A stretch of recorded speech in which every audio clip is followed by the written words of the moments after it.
And I just explained a few moments ago all of the constraints working against Trump and ultimately how that water has hit the boiling point a while ago. And now it's going to come to a simmer, I think. And probably we're on the verge of a deal, thankfully. But there's something working against all of this still, and that is Trump's negotiations and expectations. I've covered at length the issues. Jared Kushner, Steve Witkoff are the team. They're the diplomatic negotiating team. They're Jewish Zionists that go negotiate with Muslims, Muslim zealots. So already a conflict of interest. No wonder why we haven't had peace. But beyond that, it all comes from the top down. And with President Donald Trump, his expectations of negotiations are sky high, and in my opinion, at this point, unrealistic, sadly. I want his expectations to be realistic as an American, but they're just not. Iran has leverage, and Trump doesn't want to recognize it. And Iran won't agree to our terms as a result. Our terms are essentially unconditional surrender, giving up all the enriched uranium, only enriching uranium in the future to 3.67%, pausing their nuclear facility program for 20 years, decommissioning all of their ballistic missiles and only maintaining a minimum stockpile of them. And then also, of course, we had to add on to the list the Strait of Hormuz now has to be opened and free for all to pass through it. Well, Iran has demonstrated actually they're willing to make some compromises. We've seen them their official statements say that they'll agree to the 3.6% enriched uranium going forward, but they won't agree to turn over what they have enriched. They consider it as sacred as their soil. We've seen them agree to put a pause on their nuclear facility program, but they only agreed to 5 years instead of 20. And that's where we're at on that. Trump turned all of that down, by the way. And most importantly now, actually, weirdly enough, you would if you listen to Trump, you would think it's all about nukes. But truthfully, the biggest issue, in my opinion, and I did a full episode why, again, I broke it down. This Strait of Hormuz being locked up is actually rivaling Iran having nukes as being the biggest problem. And I won't break it down in like 30 minutes like I did prior, but I'll quickly say the Pax Americana is at stake. The UN treaties signed post-World War II that involve all international waterways being open and free for all to pass through is at jeopardy. It's at stake. And that's a big problem because our Navy was beefed up intentionally post-World War II to enforce that. That's the Pax Americana. Our Navy keeps international waterways free and safe for all under threat of our Navy's action. And if we lose this right here in the Strait of Hormuz, other countries look around and they realize maybe I can just start charging a toll in my international waterway. We have the Strait of Gibraltar, we have the Strait of Malacca in Indonesia, we have the famous straits up in Turkey. One of those straits, by the way, was responsible, the charging of toll of it, was responsible for producing one of the wealthiest cities on earth at the time, Constantinople. This is nothing new in the world. It's just a modern development that these straits were free. Previously, they were filled with pirates or other nations' navies charging tolls and enforcing them.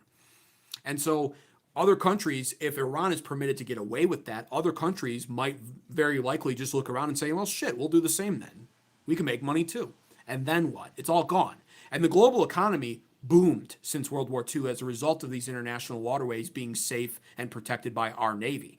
Right now, every action Trump seems to be taking in this region is damaging our credibility and reputation. And if ultimately, again, we leave this region with Iran controlling it and tolling it, it's over. It's the beginning of the end. Our global hegemony is so weakened at that point that the Pax Americana is gone. That means the global economy slows down infinitely so when all of a sudden all these ships now have to pay tolls. Understanding, of course, some of these ships will be paying multiple tolls just to transport cargo or oil. So that's a big problem. And that is the issue, by the way. Iran was willing to compromise on the nuclear facility program. Trump still turned it down anyway. Iran was willing to compromise on enriched uranium. Trump still turned that down anyway. And it's all because Iran is not willing thus far to compromise on the Strait of Hormuz now. And they vowed that from week one. I reported it here. You heard it here first live. Again, why you should subscribe right now to this channel.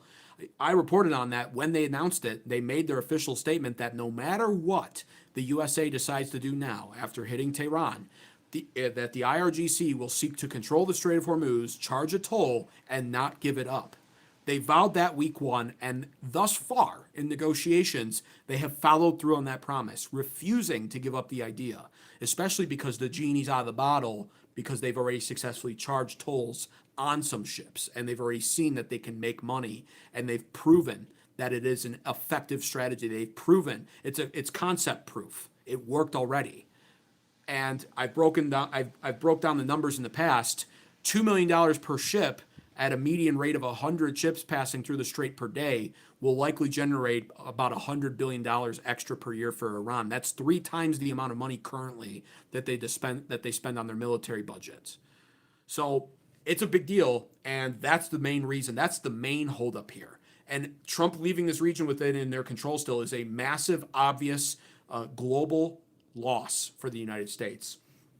And we're running out of time is now the issue. And that's why it's going to be very interesting to see all the developments that take place in the next couple of days, because Pete Hegseth was forced in his address today, actually, to admit even that we've gotten basically nothing from Iran. Actually, I think I have that clip pulled up. Yeah, here we go. Journalist corners Secretary of War Hegseth live on TV. Yeah. So take a listen to this. Don't obscure, I think, a central default that has occurred here, and I would like you both to address it. On the first day of this conflict, President Trump addressed the Iranian people directly and said, when we're finished, take over your government. It'll be yours to take. And then on the 7th day of the conflict, in a Truth Social post, the president said, quote, there will be no deal with Iran except, all caps, exclamation mark, unconditional surrender. What happens to that pledge to the Iranians? And when did the president decide to capitulate on his demand for unconditional surrender? Well, James, I wouldn't, you started out nicely, but you ended exactly where we knew you would end. The president hasn't capitulated on anything. He holds the cards, we maintain the upper hand, and Project Freedom only strengthens that hand. And so he will ensure that whatever deal is made or whatever end state is reached creates ensuring that Iran never has a nuclear weapon, which is number one, and he's been focused on that, and the deal and discussions are centered on that. And what the Iranian people take advantage of after the fact is up to them, and he's been very clear about that. And maybe you do it now, maybe it happens later, but ultimately he's also been clear, we're not going to entangle this into some nation-building project. Our objectives are clear.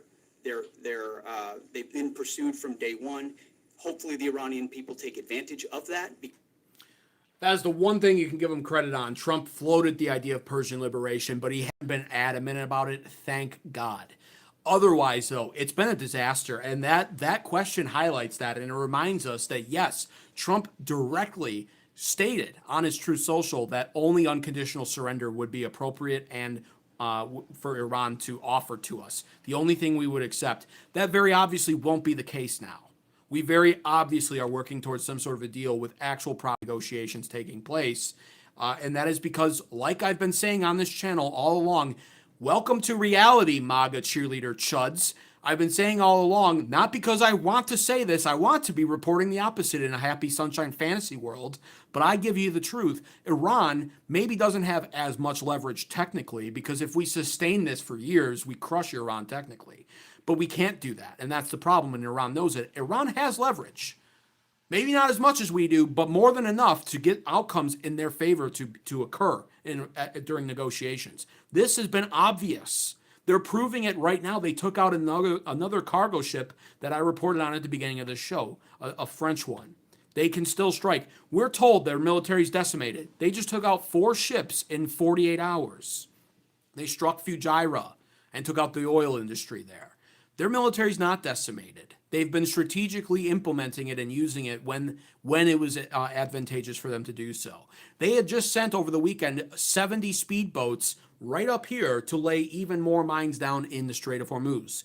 They have mini subs in the strait patrolling it. They have more drones, ballistic missiles, factories we haven't been able to destroy. We haven't even gotten their enriched uranium. We haven't even gotten them to agree to pause their nuclear facility program. The best we've been able to do is to get them to compromise, and Trump turned that down when they did. So unconditional surrender, not happening. There's no reason for them to unconditionally surrender.